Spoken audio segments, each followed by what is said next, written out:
desde Monterrey, Nuevo León, México, para el mundo de habla hispana. Hablemos claro. Como todos los miércoles, ya que se está volviendo una tradición, nos encontramos con el director de Saba Consultores, Salvador Borrego, para hablar claro. Antes de entrar al aire, yo le comentaba a Salvador Borrego lo que son las cosas. López Obrador soñaba que al terminar su mandato, él iba a poder salir a la calle en un eje móvil, algo parecido a lo que usa el Papa, con la capota abierta, y los mexicanos, los que tenemos un pequeño y humilde balconcito en nuestra casa de 4 pisos, íbamos a salir a aventarle flores, y la gente le iba a gritar: regresa, presidente, te amamos. No, regresa lo que te llevaste. Sin embargo, a cómo andan las cosas, como que este escenario es imposible. Ello a pesar de que él implementó una estrategia que me respeto. Desde un principio, su decir: primero los pobres, y los pobres, ya hay que ayudar a los pobres, ya hay que darle dinero a los pobres, lo colocó del lado de la gran mayoría, y la gran mayoría, de manera irracional, sigue estando a su lado. Y hay algo que me preocupa mucho, que lo he escuchado más de una vez con Salvador Borrego, y por eso quiero abrir esta emisión de Hablemos Claro con una pregunta, y hablemos claro. Salvador Borrego, te doy la bienvenida el día de hoy, Hablemos Claro, y te hago una pregunta directa. Tú has comentado algo que a mí me preocupa en demasía. El futuro de México se va a definir a través de un concepto que tú has manejado, que creo que eres el único: el voto de la miseria. Estaremos destinados a ello. Adelante, bienvenido. A ver, un gusto pues como siempre estar con ustedes, contigo, Toño. Mira, el voto de la miseria es algo que expresa una condición muy curiosa.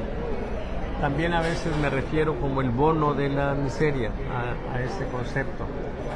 Sucede que hay un sector en la población, el más amolado, ¿sí? El más marginado, el que tiene pues la peor condición económica, el que tiene la peor condición cultural,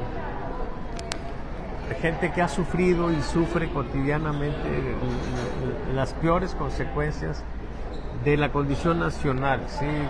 En términos generales, no nada más el gobierno contribuye pues a su condición. Entonces es como dice Maslow, ¿sí?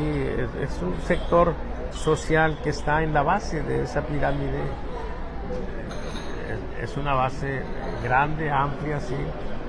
La más amplia. Pero cuyas motivaciones pues, no son políticas, porque eso son elaboraciones intelectuales muy complicadas. Ellos están preocupados por respirar, ¿sí? O sea, por mantenerse vivos, por decirlo de otro modo, por comer, que es de algún modo también más o menos eso mismo, y un poco pues por copular, ¿sí? ¿Ok? Entonces esa gente es muy interesante. A lo largo de los años de estar midiendo, me he encontrado que es un sector que cuando lo metes en el tema político, cuando lo confrontas en la cuestión política de, por ejemplo, si apruebas al presidente, apruebas al gobernador, apruebas al alcalde, ellos siempre dicen que sí. Porque yo he llegado a la conclusión de que es una respuesta sabia para ellos. A ver, yo estoy amolado, estoy padeciendo todas las cosas que se pueden padecer: hambre, carencias de todo tipo, ¿sí? Falta de atención médica adecuada.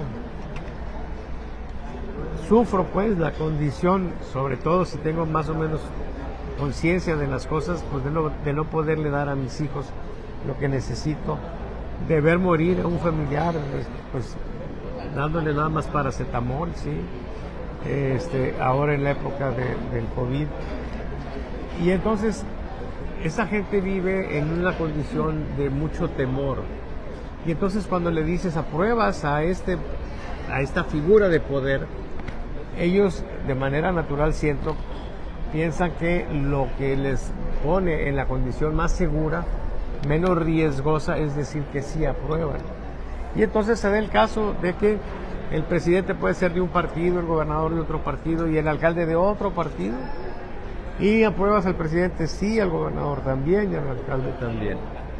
Entonces, ese es un bono que ya trae en los números cualquier gobernante. Y a eso le he llamado bono de la miseria. Ahora bien, ¿qué sucede actualmente? Nos vamos a decir que ese bono estaba ahí en un cierto tamaño, pues que se ha inflado ese bono.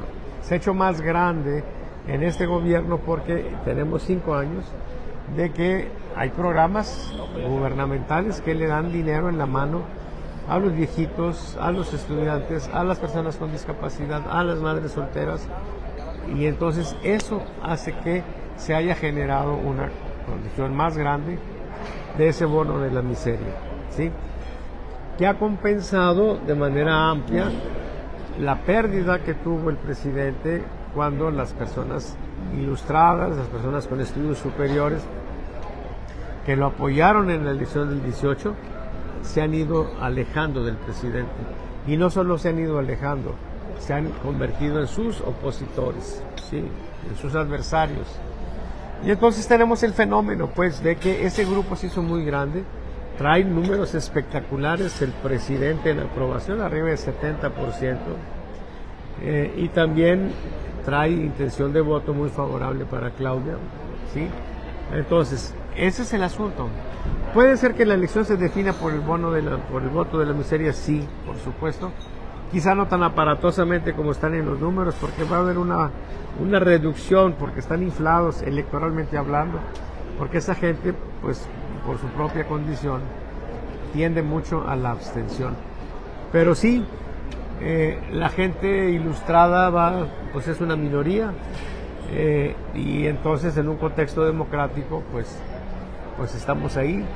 Isaac Asimov estableció una frase pues interesante, dice: mi ignorancia vale tanto como tu conocimiento. Entonces tenemos una situación en la que pues particularmente en la cuestión del voto, pues sí, un voto razonado, sensato, analítico, etcétera, vale lo mismo que cualquier otro voto. Y entonces tenemos una situación curiosa porque para muchos el país va a una situación muy complicada, y va impulsado por sectores que piensan que son amados, ¿sí? Que piensan que nunca los habían querido tanto, que piensan que nunca habían recibido nada y ahora sí, ¿verdad? Y son los que están empujando este camión a ese desfiladero, ese voto de la miseria, que nos va a generar, si es que es así, pues una condición todavía más complicada.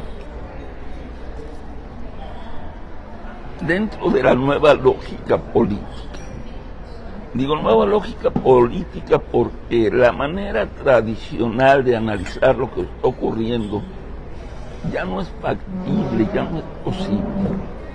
El día de hoy tenemos que ver con los ojos de una nueva lógica política lo que está ocurriendo en México. Por eso pregunto, dentro de esa nueva lógica política, ¿está perdida ya la jugada o hay posibilidades de revertir lo que está ocurriendo, Salvador? Mira, me gusta mucho el término que usa, lógica política, sí, porque hay una situación interesante que tiene que ver con la lógica, o sea, digamos que la forma de hacer entendible algo, ¿sí? O explicar, o la explicación de algo inteligible, pues ese es el término, o sea, algo que se entienda. La lógica política, o sea, cuál es la razón de que está detrás de eso, qué le da sentido a eso. Y entonces resulta pues que hemos estado en una situación curiosa porque de pronto se complica, de pronto no es fácil entender lo que está pasando. Es una situación donde los esquemas tradicionales se rompieron con este gobierno. Desde la propia elección que determinó el triunfo de López Obrador, hemos vivido una situación paradójica. A ver, nosotros le preguntábamos a la gente, ¿quieres que destruyan o que cancelen el aeropuerto? La gente decía, no. ¿Cómo? ¿Cómo? ¿Quieres que le den marcha atrás en la reforma educativa? No, claro que no. ¿Quieres que se le dé amnistía a los criminales? Pues claro que no. ¿Por qué vas a votar? Pues por el que está proponiendo estas cosas. Desde ahí empezó el problema. Otra paradoja es que, siendo López Obrador una persona tan mediocre, ha estado impulsado, apoyado por la élite intelectual de México. Pues, ¿cómo? ¿Por qué? Son cosas que no se entendían. Ok. Luego, ¿qué es lo que sucede? Pues que gana la elección. La gente esa que lo apoyó decididamente, sí, pues enamorados como colegialas, ¿sí? De repente se sienten traicionadas. Y es cuando nosotros escribimos en aquella ocasión, a cómo me dan pena las abandonadas, Así es. llamaron creyendo ser también amadas, sí. Bueno, eso sucede, ¿sí? Gracias, qué amable. No le sucede. Gracias, qué amable, sí. Entonces, ¿qué sucede? Pues que toda esa élite se pierde, pero se da este fenómeno donde de pronto la gente empieza a recibir el dinero que antes recibía de manera diferente. Así es. Antes el dinero pues se lo guardaban para cuando tuvieran una emergencia, para que hubiera forma de atenderlos en las cuestiones médicas, educativas, ante desgracias. Había una serie de recursos financieros que estaban en fideicomisos. Llega López Obrador, los agarra y se los da. Y la gente dice, nunca nos habían dado nada. Y ahora sí nos dan. Y entonces se da otra paradoja, ¿sí? De que tengamos un presidente con resultados tan malos, pero la gente está emocionada. Dice Luis Antonio Espino en su libro El poder del discurso populista, que López Obrador logró una cosa que es fabulosa para un político. Fíjate lo que logró, que la gente lo evalúe, no por sus resultados, sino por sus intenciones. Así es. Y eso explica otra paradoja. A ver, ¿por qué López Obrador, si ya se acabó el sexenio, sigue prometiendo que vamos a tener un sistema de salud como el de Dinamarca? Mejor que el de Dinamarca. ¿Por qué sigue diciendo eso? Porque la gente lo juzga por sus propósitos. Él quiere eso, fíjate. Sí. Oye, tiene 5 años intentándolo y ha dado las nalgas, ¿sí? Sí, pero él, su intención es que estemos bien. Así es. Oye, la intención de él es que la gente ya no ande de criminal y estemos en paz. Oye, pero están matando un chingo de gente. Sí, pero ¿eso qué importa? ¿Qué importan sus resultados? Lo que importa es su intención. Y la intención de él es buena. Es más, la intención de él es cuasi divina. Entonces hay que aprobarlo y lo aprueban de manera categórica. Volviendo ya específicamente a la pregunta que hiciste sobre esto, decías que si se podría ganar o ¿cuál era? O sea, que si dentro de la nueva lógica política lógica, es posible revertir lo que parece que nos viene encima. Okay. Bueno, aquí yo creo, la respuesta de inmediato, sí, por supuesto que sí. Que sea posible, sí. Ahora, no tanto por la lógica política sola, sino por las circunstancias. Y vivimos en este momento en el país una circunstancia fundamental, ¿sí? Que es la injerencia de los Estados Unidos. Así es. Esa no ha cesado, ahí está. Y hay reacciones, hay defensas, hay esquemas de control de daños, pero ahí está y sigue pegando. De repente puede generar una situación de inestabilidad, pero aparte hay problemas internos en Morena, ¿sí? Muy fuertes. ¿Son las mañanitas o no? ¿No conoces a alguien que cumple años? No. Fíjate que hace 35 años nació mi primer hijo varón. Ok. Sí, mi hijo Salvador. ¿El día de hoy? Hace Hoy está 35 años. Hoy hace 35 años. Yo tuve dos niñas, ¿sí? Primero tuve una niña, 4 años después nació otra niña y 8 años después nació mi hijo. O sea, mucho tiempo después. Y durante largo tiempo yo tenía solamente dos niñas. Y era feliz con mis hijas, claro, sí. Pero siempre me quedaba ahí la cosa de que yo quería un niño. La tentación. Así es. Y entonces, pues veía un tipo con un niño y así como que sí me daba envidia, ¿eh? Te sentía chairo. Sí, cabrón. Y luego veía un tipo con un niño que se parecía a él. Y más te encabronaba. Ahí sí que me daba el mal. Sí, el mal chairo. Me daba el mal. Bueno, quiso la vida hace 35 años mandarme un hijo así, y aparte de ser varón se parece a mí.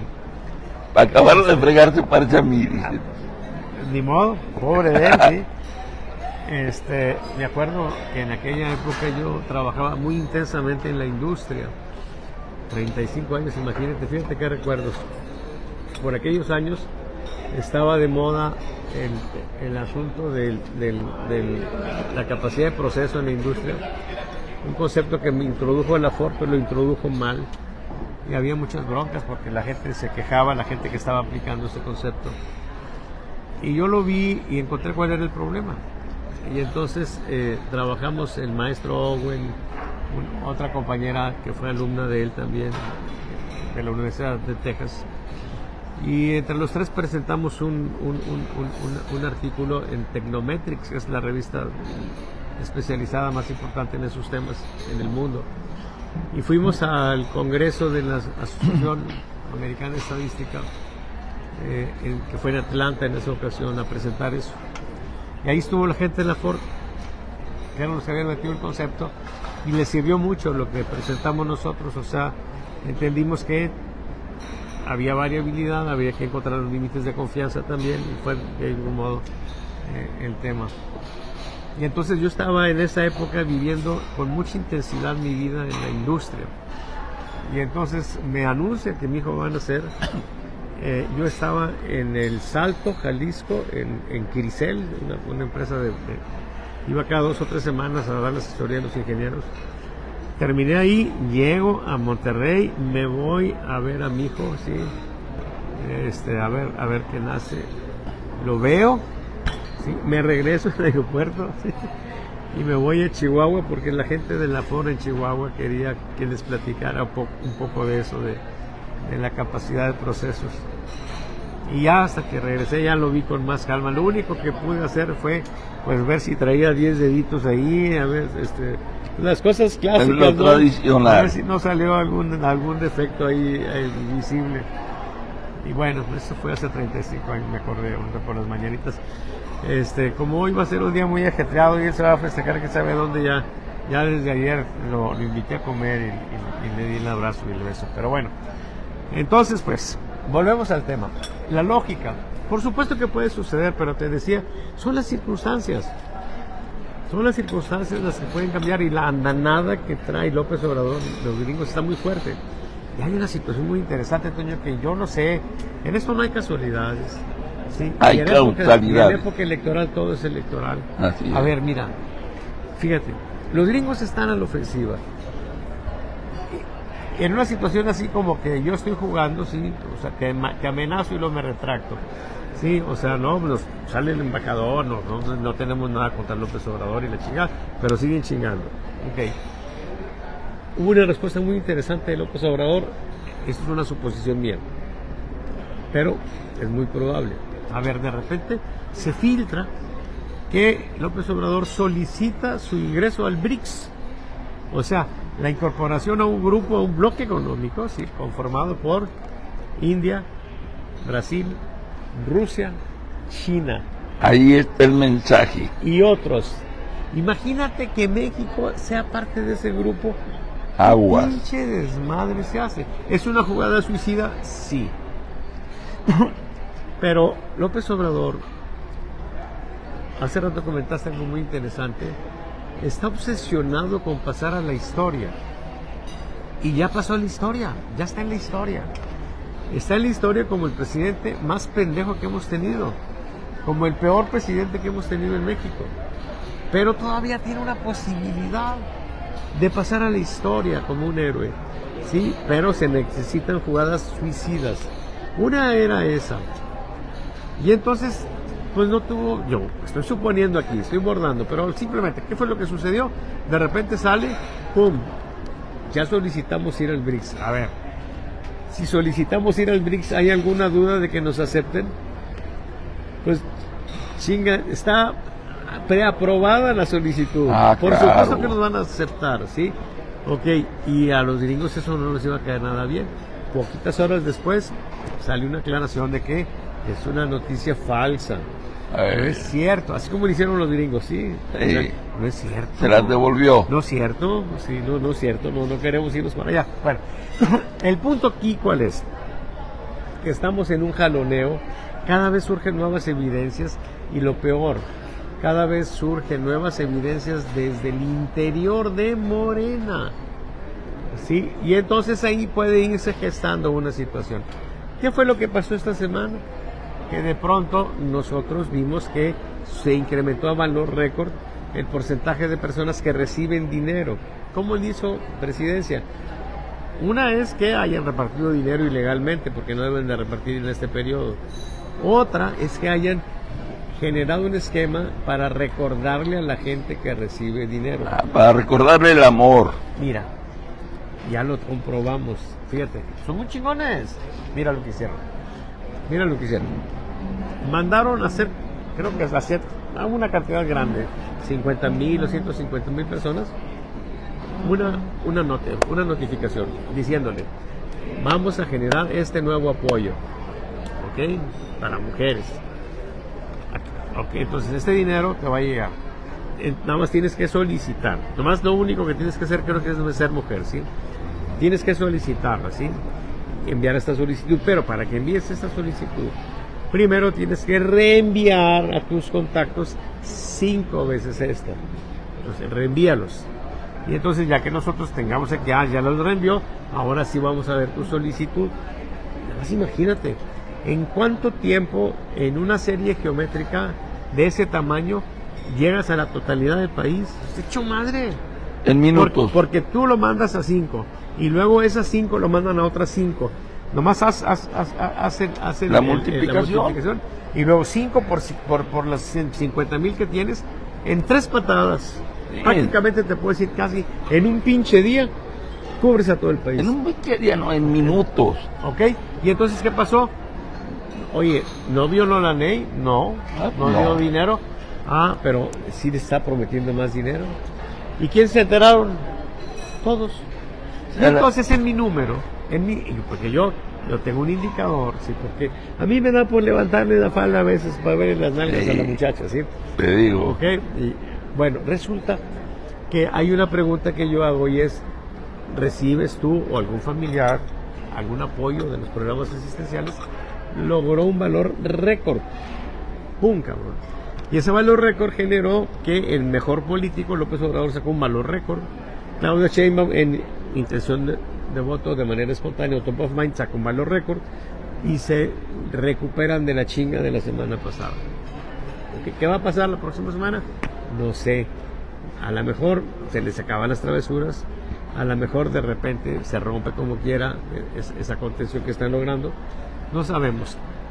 Pero yo confío más en la lógica de las circunstancias que en la lógica política derivada del talento del equipo de Xochitl.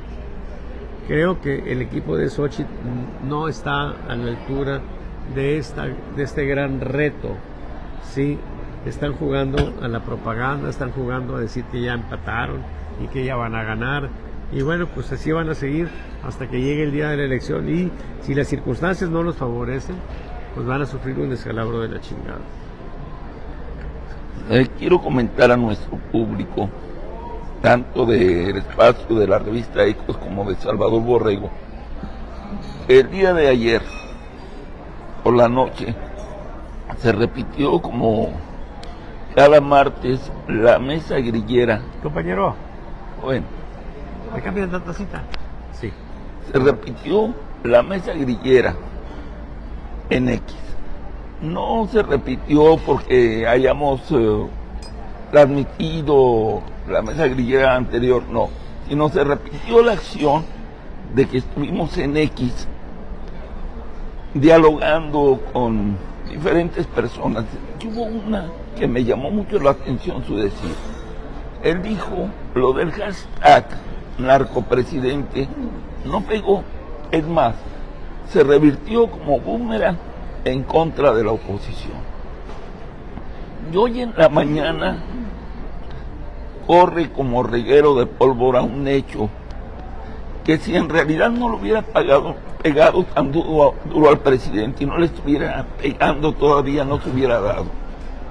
Un grupo de presuntos narcotraficantes que sale deslindando al presidente, diciendo no es cierto, el presidente no es un narcopresidente, no ha recibido ni un 5 de ninguno de los cárteles. Y me llama algo mucho la atención, que colocan como verdadero cómplice del narco, queriéndole endilgar el hashtag narco gobernador a Samuel García. Porque miren, había una historia en mi época, no sé si es real o qué pasó. Un día se extravía un algo y uno de los que están en esa mesa dicen, ya sabemos quién es el ladrón. Alguien se para y dice, no, yo no fui. O sea, con esto ¿qué podemos decir? Que realmente el hashtag narcopresidente sí le está pegando al presidente a un nivel que tuvieron que hacer un video que, mis respetos, muy bien elaborado, muy buenas tomas.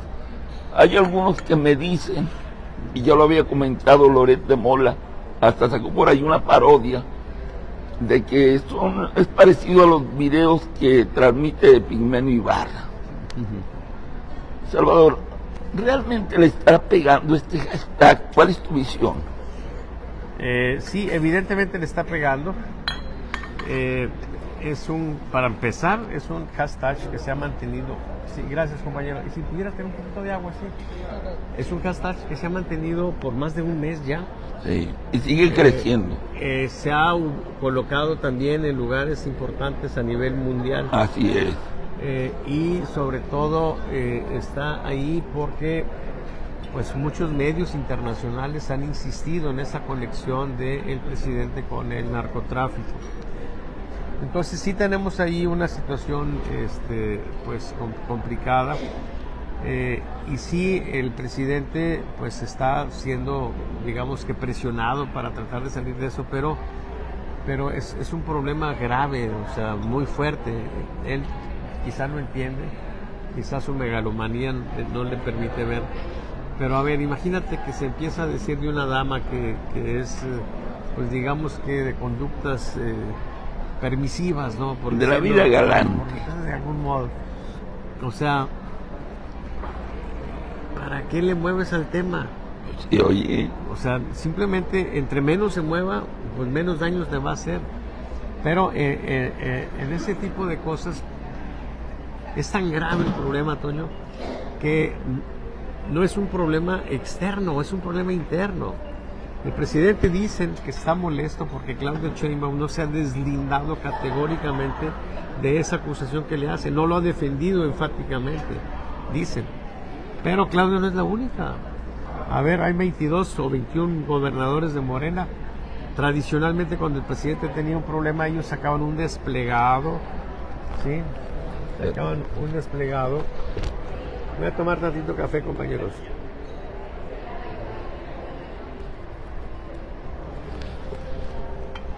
Me habían sacado del aire y ya regresamos.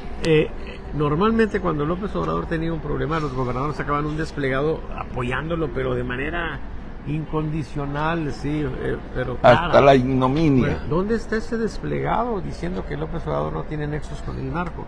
No existe. Luego, Uno de los más involucrados, de los más señalados en este tema, es el gobernador de Tamaulipas, Américo Villarreal. Así es. Tuvo su primer informe. ¿Sabes cuántos compañeros, colegas, homólogos de él, gobernadores de Morena, lo acompañaron en su primer informe de gobierno? ¿Sabes cuántos? 0. Ay, güey. 0. Ese es un mensaje cabrón. Exactamente, entonces es un pinche problema. Ahora, ese es un problema aparte que a López Obrador lo va a perseguir hasta después de su muerte. Sí. O sea, entonces, el problema es que está atrapado, al margen de cómo se mueven los números, o sea, al margen de si es popular o no, al margen de si Claudia tiene una intención de voto alta o no. O sea, él en lo personal está complicado. Y él en esa obsesión de pasar a la historia, pues bueno, ya pasó a la historia, pero ha pasado a la historia de un modo terrible, deplorable. Y esa es la situación que se tiene. Entonces, pues, se le podrá dar la vuelta, a lo mejor sí, a lo mejor no, pero pues la historia se está escribiendo, sí. Vamos a ver cómo sigue la próxima semana, pero cada vez surgen más evidencias y por otra parte la descomposición al interior de Morena es cada vez más fuerte también. Yo he platicado, fíjate, en estos maravillosos spaces con gente de Morena, gente incluso que es de izquierda, podríamos decir más genuina, gente del Partido Comunista Mexicano que ha revivido, sí, y que están decepcionados. Y yo un día le pregunté a una compañera, porque estaba hablando mal del presidente, estaba hablando mal de Claudia, y yo le digo, oye, y entonces tú votarías por Xochitl, siendo gente morena, y la mujer se queda en silencio unos minutos, pasmada, como que no esperaba esa pregunta así, y de pronto reacciona y dice sí. Imagínate que la gente más recalcitrante de izquierda, de Morena, apoya a Xochitl. ¿Puedes creer eso? Entonces, ¿cómo se van a mover los números? No lo sabemos, compañeros. Esta es una película que está rodándose. Yo cada semana, hagan de cuentas, la película que es, pues a final de cuentas es una sucesión de fotografías, ¿no? a velocidad. Ok, yo no tengo tanto dinero como para tomarle una foto al Una diario. panorámica enorme. Todos los días, pero cada semana por lo menos le tomo una foto y pues nos deja una idea más o menos aproximada de cómo ha sido la historia, ¿sí? Y bueno, pues vamos a estar al pendiente. Sobre eso que tú dices, se me hace muy interesante. El PRI ha sido muy criticado, pero había unidad y disciplina de partido. ¿Cómo se generaba esto? Me platican los viejos priistas de varios hechos. El líder del partido en cada estado, cuando se iba a definir los alcaldes, los citaba y les decía: nadie sale de aquí hasta que no lleguemos a un acuerdo. ¿Qué es lo que quieren? ¿Una regiduría? ¿Qué es lo que quieren? ¿Una secretaría? ¿Una dirección de gobierno? Y se repartía el pastel y todos salían contentos a la lucha. Primero. Segundo, había una lista de posibilidades. Ok, a ti no te tocó en estos 3 años, espérate 3 o 6 años, ya estás en la lista. ¿Qué es lo que está pasando en Morena? Hace no muchos días se circuló por internet, en redes sociales, una lista de presuntos candidatos a 6 alcaldías de Nuevo León. Empezaron a hablar varios de los aspirantes. No los habían citado, no los habían invitado. Y uno de ellos me dijo: cuando menos le hubieran puesto vaselina. Muy, muy encabronado. Y hasta la fecha, solamente a los que han levantado la voz se les está citando para una cosa: decirles que en Morena no se está por cargos, que se está por encargo.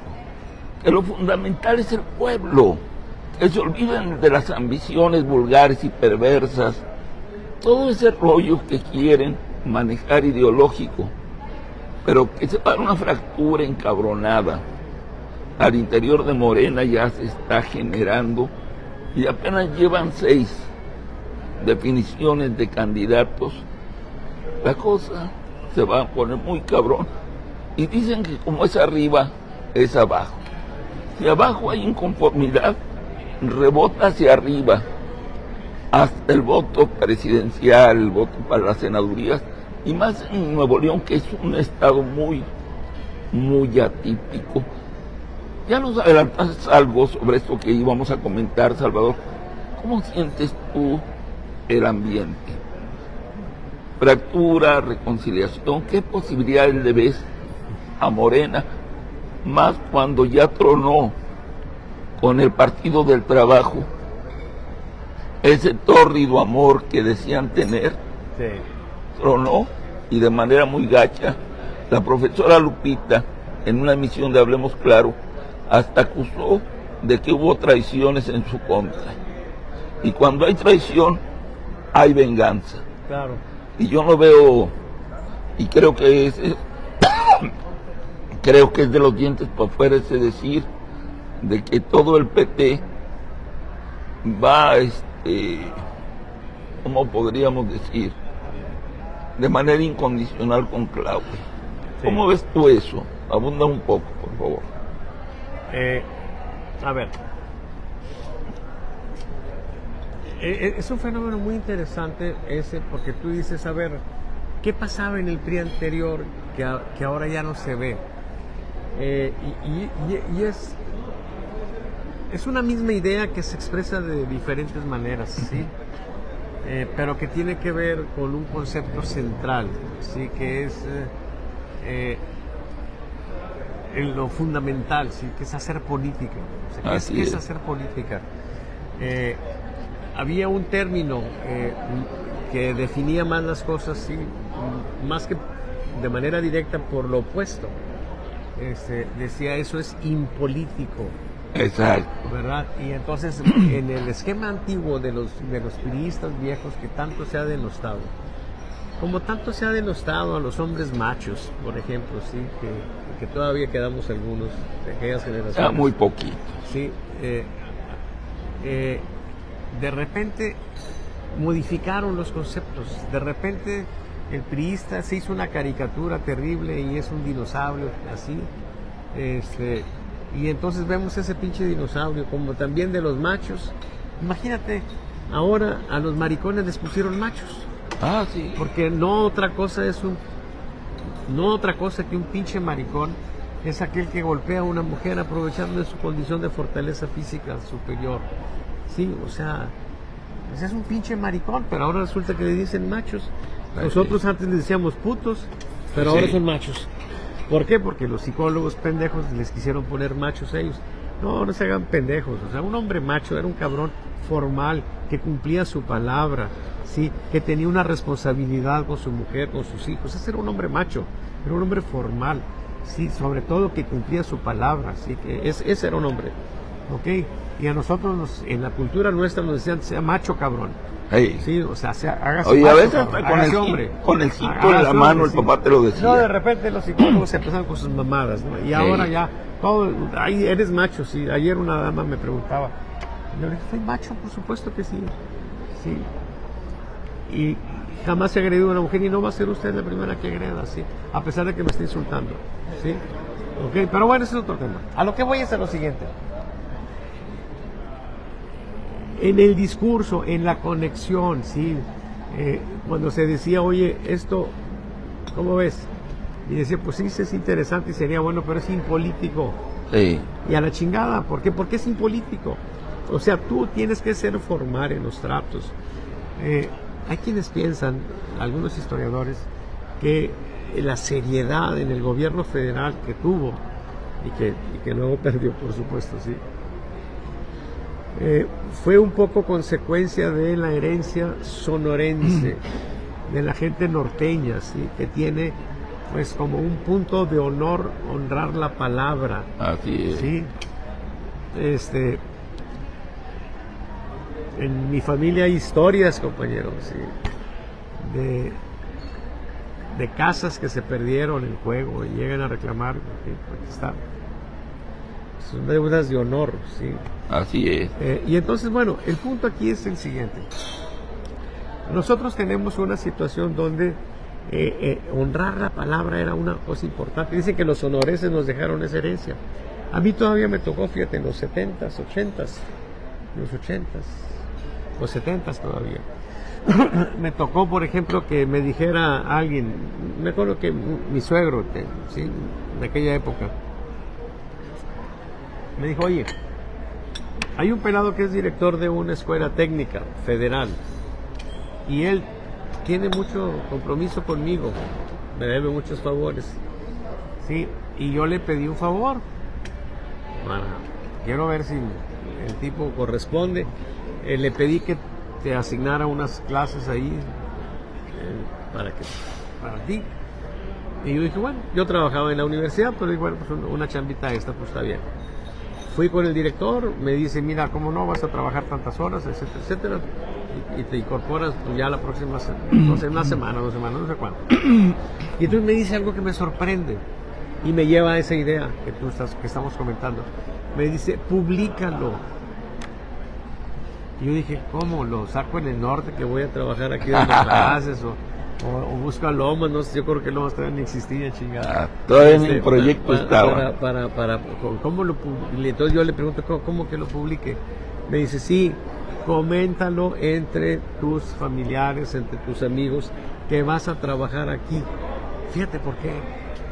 Porque vio mi cara de sorpresa y mira la explicación que me da. Dice, porque si algún superior mío me quiere rebatir este compromiso que yo estoy haciendo, ¿sí?,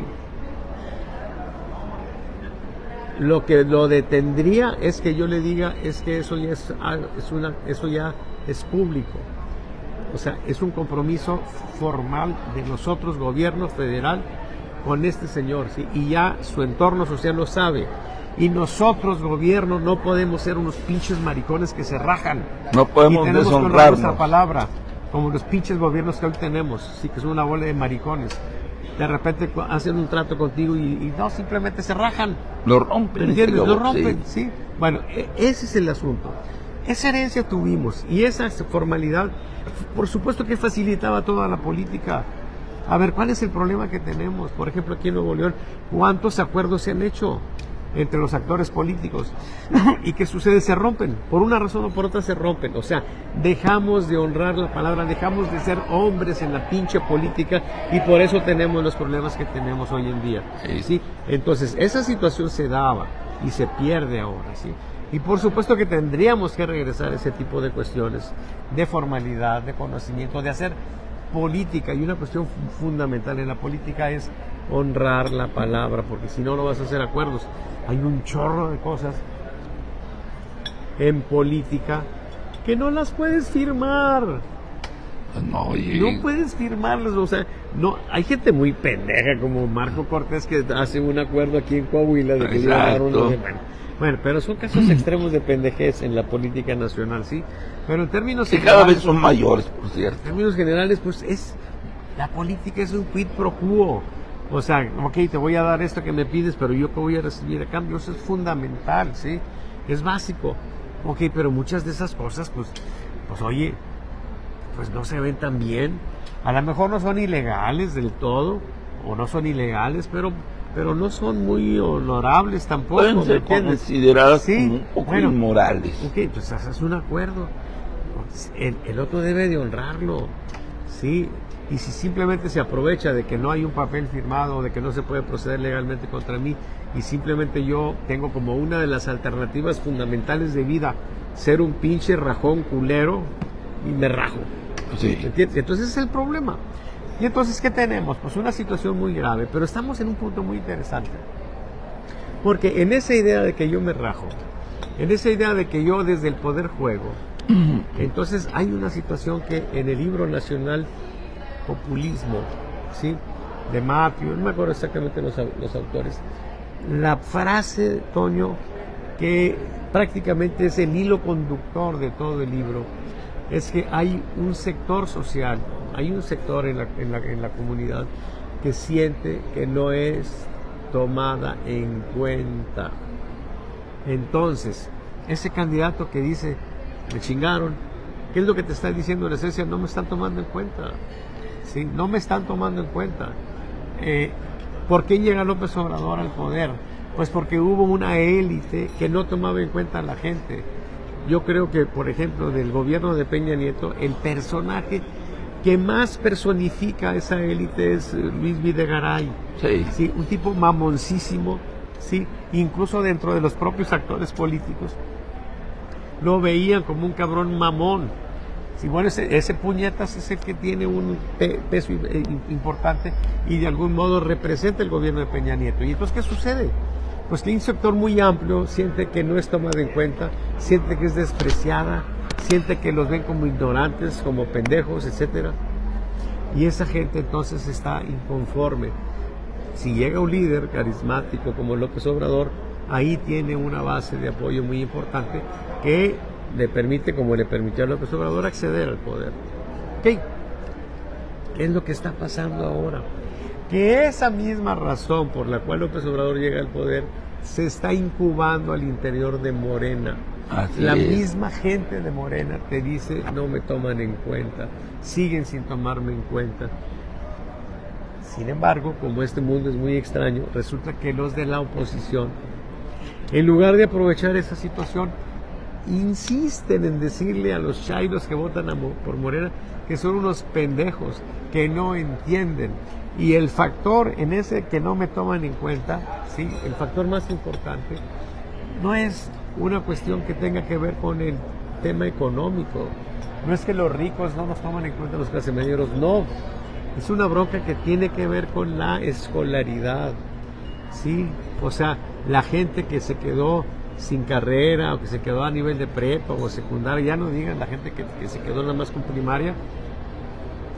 Ve a las personas, sí, yo estoy ahí, sí, pues que tuvimos la fortuna de llegar hasta el doctorado, sí, hasta lo último, sí, porque ya los postdoctorados son puras mamadas, sí, o sea, es nada más para que cuando te pregunten, oye, ¿tú qué eres?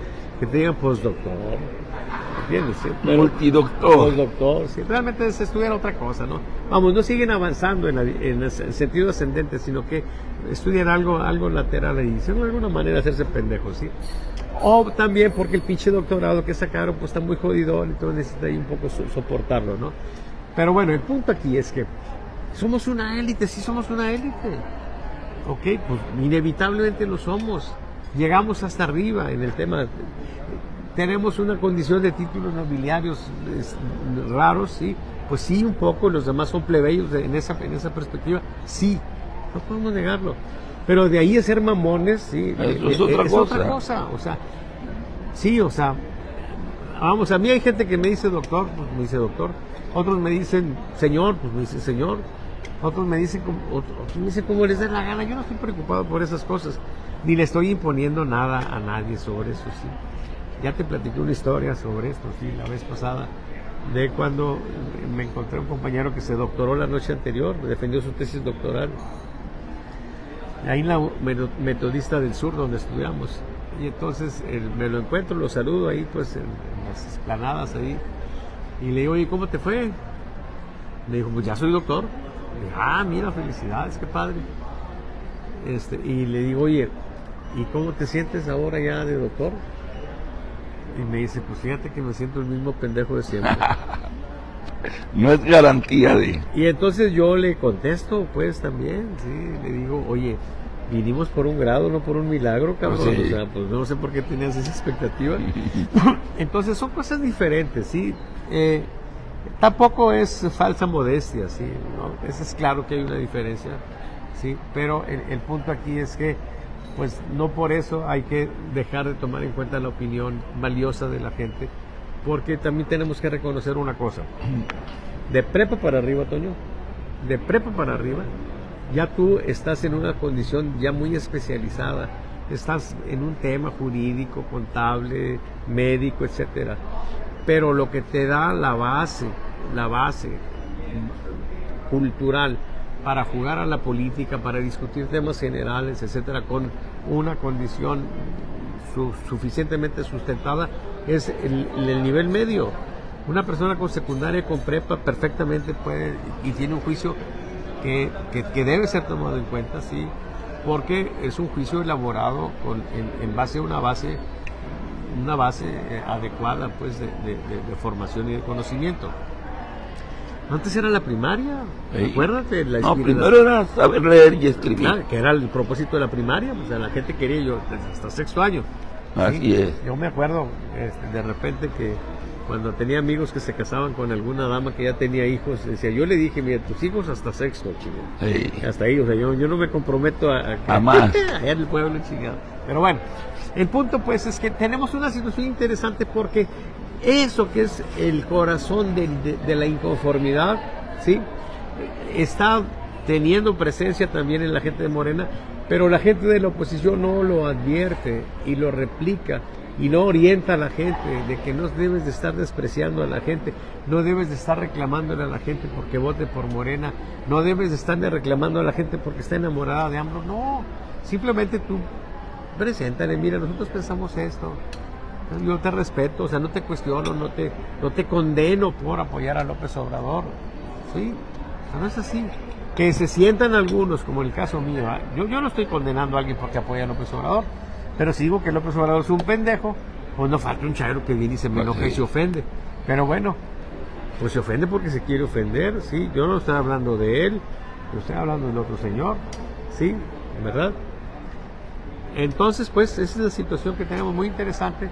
Y pues no sé para dónde se irá ahí la aguja al rato, vamos a ver, pero pues hay condiciones. Yo tengo la impresión de que tenemos una contienda muy interesante porque por una parte Xochitl podría hacer una campaña muy buena, pero tiene el lastre de un grupo ahí muy pendejo que la rodea. Y Claudia, pues no sé qué tan brillante puede ser. Ella, por supuesto, es una persona muy preparada, pues estudió en Berkeley, si no podemos negarle esa condición. Pero está muy condicionada por el propósito de que la figura central de esto y de todo no es ella, es López Obrador. Así es. Entonces ella, más que preocuparse por conseguir votos y por hacer atractiva su oferta política, tiene que preocuparse por complacer a López Obrador, ¿sí? Está bien cabrón. López Obrador, si va a una quinceañera, él quiere ser la muchacha. Así es, llegar vestido de rosa. Se va a una boda, quiere ser la novia. Ir vestido de blanco. Sí. Bueno, si va a un pinche velorio, quiere ser el muerto. Sí. Se maquilla de pálido y se pone el traje negro. Cabrón.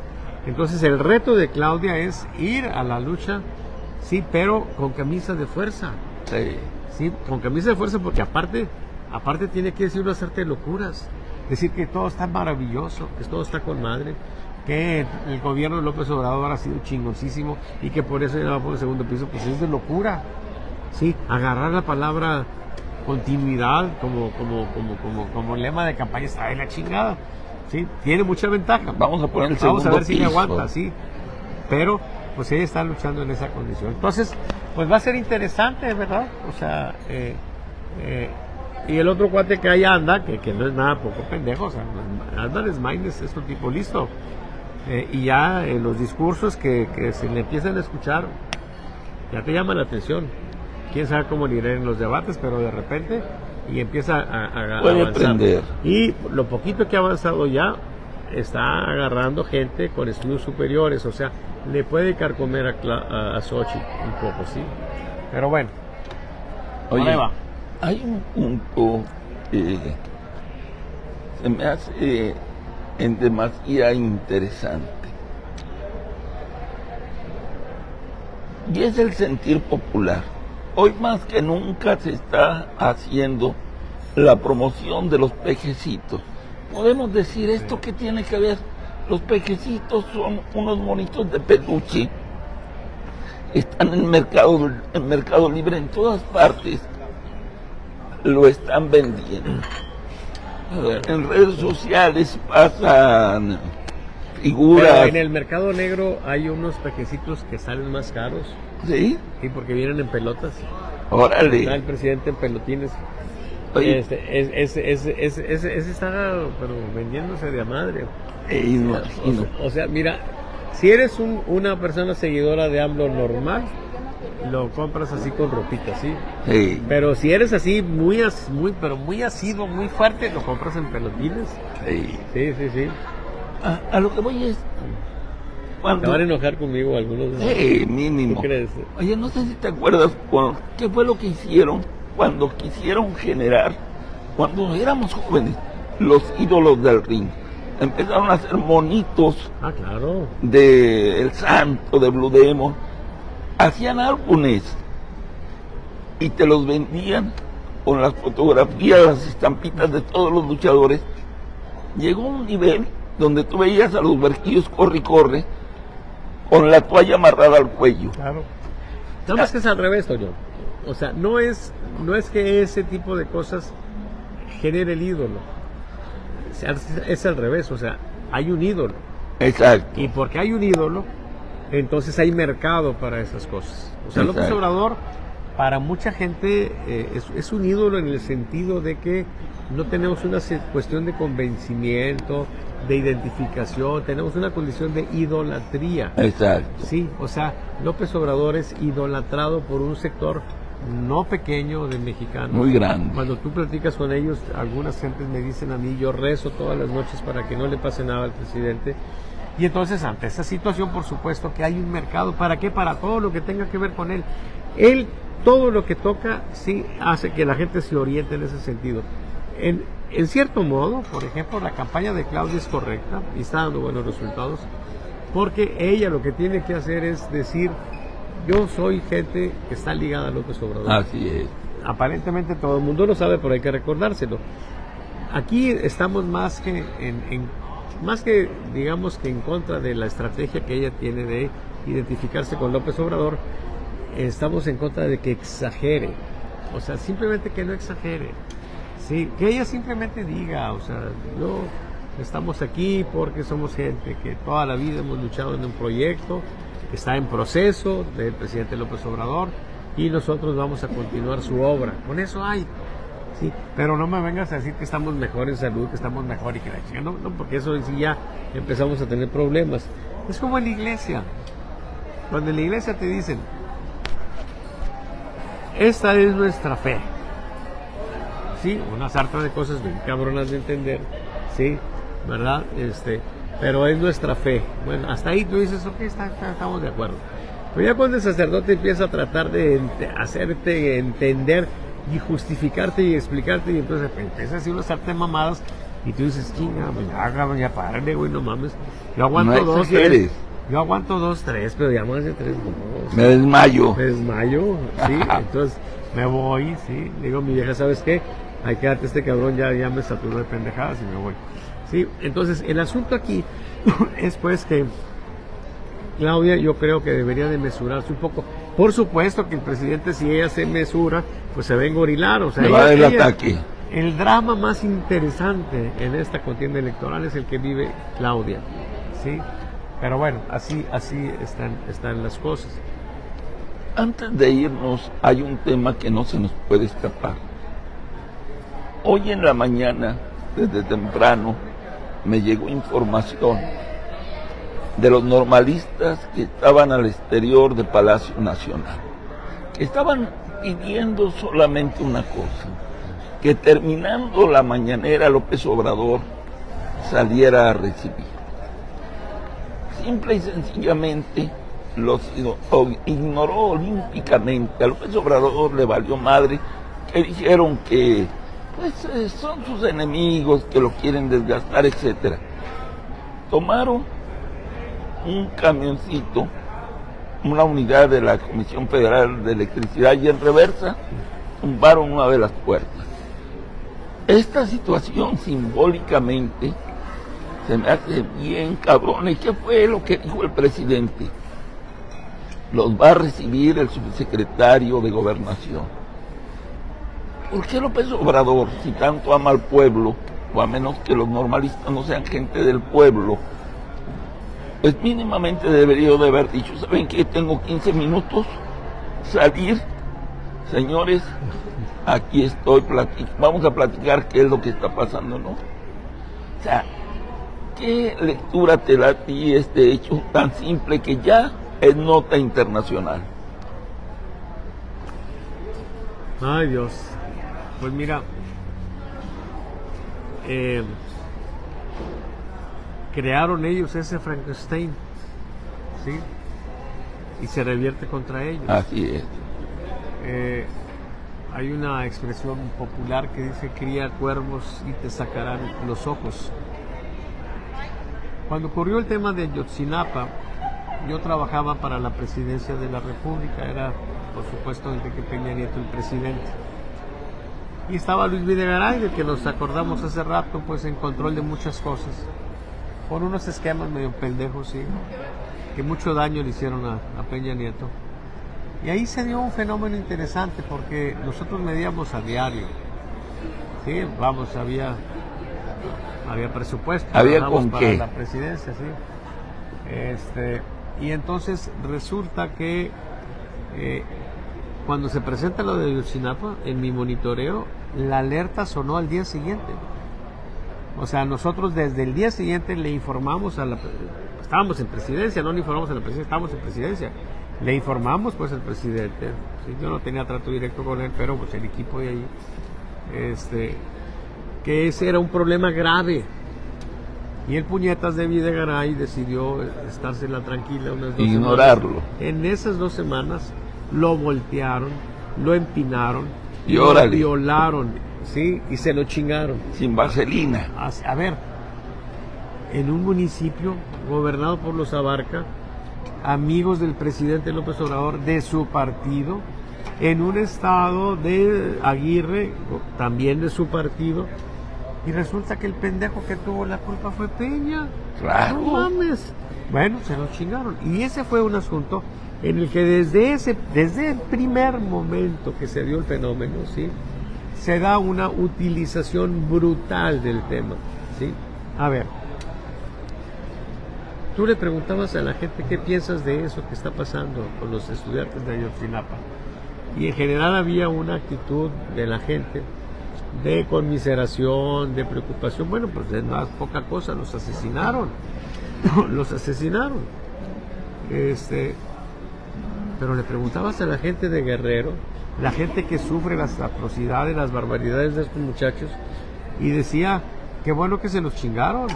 O sea, la actitud, la disposición de ánimo de la gente de Guerrero no era favorable a ellos. Ahora, en limpio, ¿qué es lo que tenemos? ¿Qué fue lo que pasó en Ayotzinapa?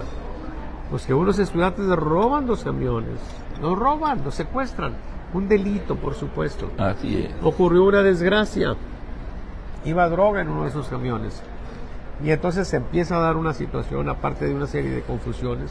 Había infiltrado, ahí había un enfrentamiento entre 2 grupos criminales, los guerreros y los rojos, ¿sí? Y entonces se da una situación totalmente desafortunada, ¿sí? Que esos muchachos estaban delinquiendo, que debieron de haber sido detenidos, que debieron de ser sancionados, a lo mejor con una amonestación, a lo mejor con 2 o 3 días ahí de encierro. Trabajo Lo que ustedes comunitario, quieran, ¿sí? no sé. De acuerdo, pero por supuesto que asesinarlos en absoluto no, ¿sí? Eso no tenía sentido, ¿sí? Pero bueno, sucede esa desgracia. ¿Qué es lo que sucede aquí? Pues que se da una serie de broncas donde no se pueden ventilar, y muchas cosas que no se pueden ventilar. ¿Por qué? Pues porque ciertamente hay relaciones entre los narcos, entre el ejército, entre las policías, etcétera, y tú no puedes transparentar porque se va de la chingada.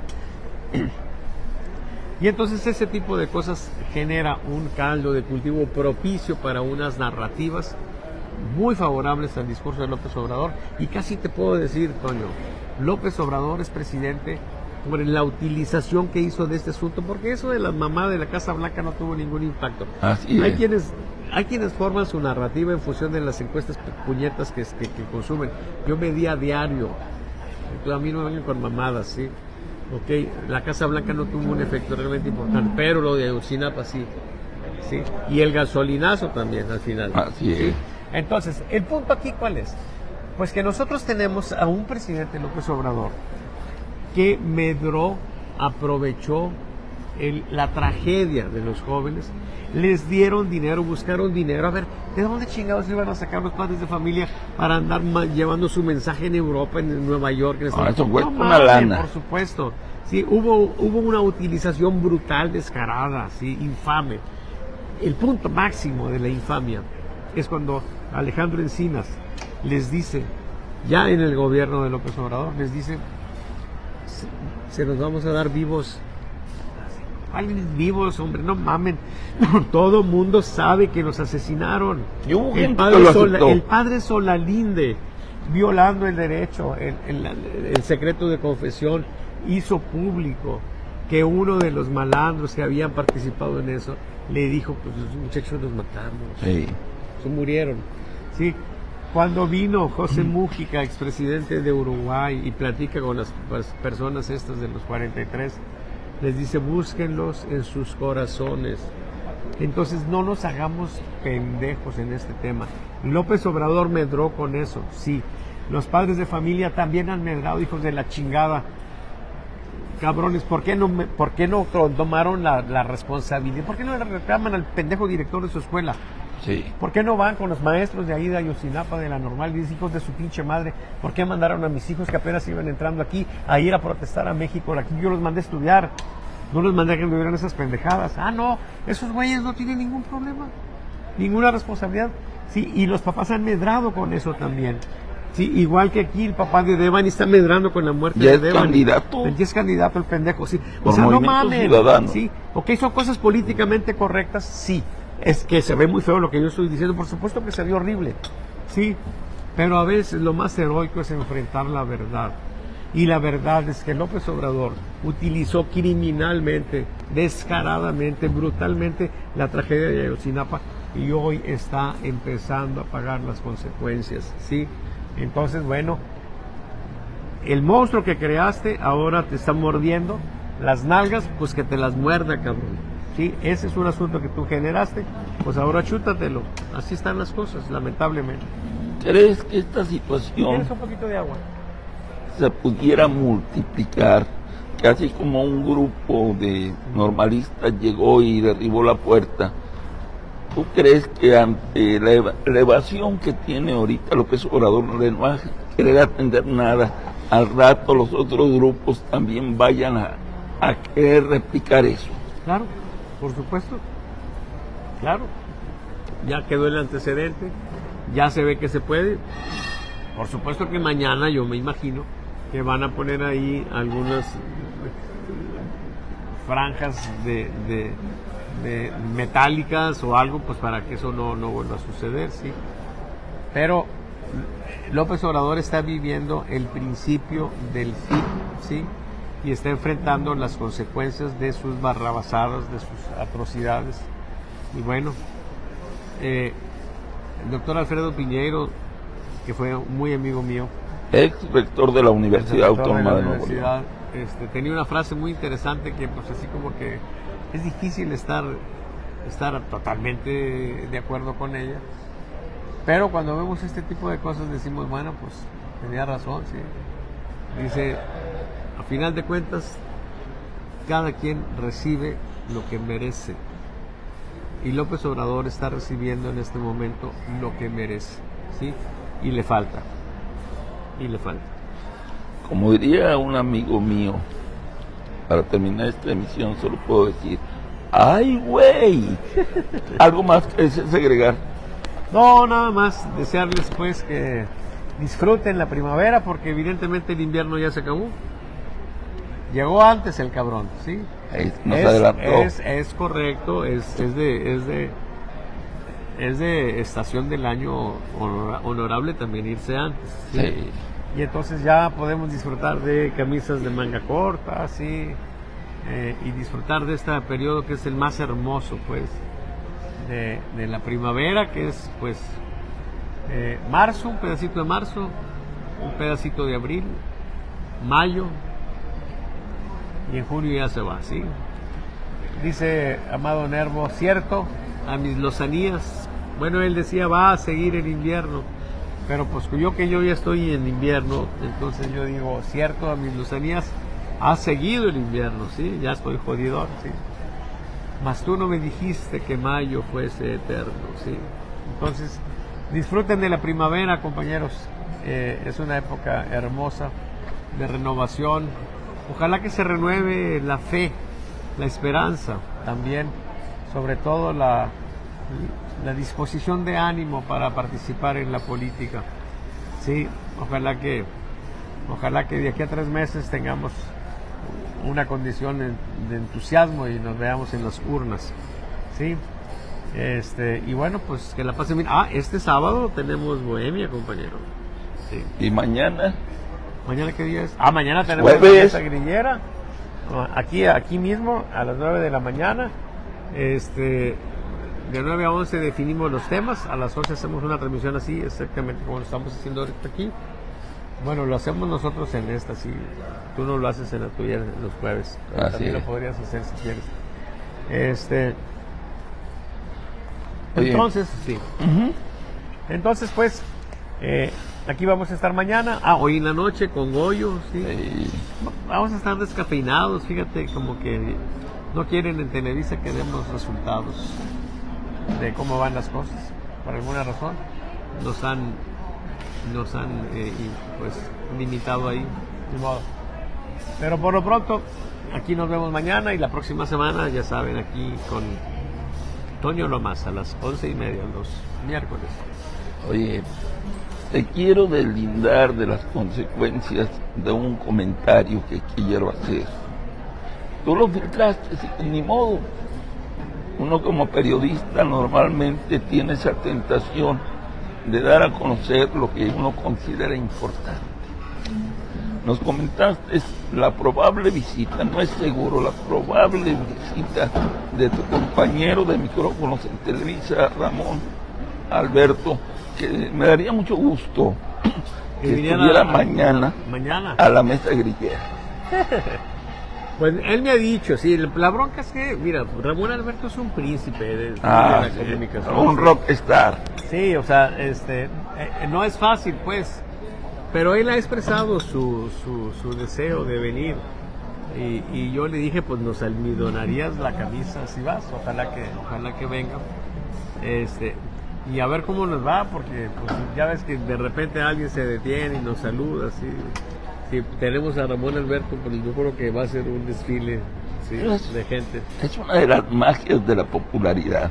Ya he visto que tú también ya estás... ya se te está generando el síndrome. Nada más que yo soy pobre. Sí, pero... Y entonces eso hace una diferencia importante. He visto cual si fueras un de Ramón Alberto en ciernes. El sex appeal pues ayuda, ¿no? Pero yo soy un pobre borreguito que habita en la serranía. He visto y me encanta tu molestia cómo hay ciudadanos que te han acercado, se te quedan viendo con ojos de amor y se te acercan y te dicen, oiga, yo lo veo en Televisa, oiga, me parece increíble sus mensajes, oiga.